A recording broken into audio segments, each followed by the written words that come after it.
একজন ব্যক্তি যদি সে মদ বিক্রি করে, সে যদি নামাজ পড়ায় মানে সালাত পড়ায়, সালাত পড়ে না, সালাত আদায় করে, এটা একটা ভুল। ও তো ভুল করেছে, সবাই করে।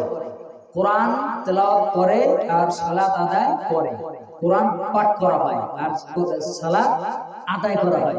সালাত মানুষ পড়ে না, পাগল। সেজদা কি পড়ে? পড়া যখন হবে তখন মুখ থেকে বলা হয়, আর আদায় করা যখন অঙ্গ ভঙ্গিমার মাধ্যমে আদায় করা হয়। তা সালাতে যে রুকু করলা, সেজদা করলা, বসলা, এগুলো কি মুখে কিছু বলছো? এটা তো আদায় করছো, সালাত পড়া নয়। কি বলবেন? তাহলে দুটো সংশোধন হলো, নামাজ পড়া নয়, সালাত আদায় করা। হ্যাঁ, ক্লিয়ার? তাহলে পড়া নয়, পড়া কোরআন তেলাওয়াত হয়, কোরআন পড়ে আর সালাত আদায় করে। ক্লিয়ার? কি সমস্যা হচ্ছে না তো? যুবক কি যুবক কে হা করে তাকিয়েছে, মনে হচ্ছে আরো 3 ঘন্টা কাটাবো। তো একজন ব্যক্তি মদ বিক্রি করে, সে যদি সালাত আদায় করায়, তাহলে তার পিছনে সালাত আদায় হবে কি? জি না। মদ জুয়া আল্লাহ তাআলা হারাম করেছেন, ইন্নামাল খামরু ওয়াল মাইসির। আল্লাহ তাআলা বলেছেন মদ জুয়া কি হারাম, হারাম করেছেন, নিষিদ্ধ।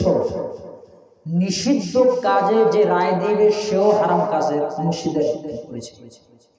যে মদ খাবে সেও হারাম কাজ করেছে, যে মদ বিক্রি করবে সেও হারাম কাজ করেছে, যে মদের টাকা খাতায় লিখবে সেও হারাম কাজ করেছে, যে মদ বিক্রি করার জন্য দোকান দিয়ে সাহায্য সহযোগিতা করেছে মানে জমি, সেও হারাম কাজ করেছে।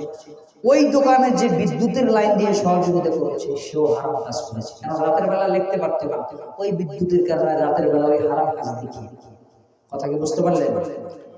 সবাই হারামের অংশীদার। সুতরাং এর পিছনে সালাত আদায় করার কোনো সুযোগ নাই। একে তো মানে যদি এরকম মনে করেন কোনো হুজুর টুজুর, তা আগে কিছু দিয়ে নেবে ভালো করে, এদের দ্বারা ধর্মের অপকার ছাড়া উপকার হবে না। কথা কি বুঝতে পারলেন? সাবধান, আল্লাহ আল্লাহকে মাফ করো। রব, আপনি এই সমস্ত বড় বড় পাপ কাজ থেকে আমাদেরকে রক্ষা করেন। আমরা বলি আল্লাহুম্মা আমিন।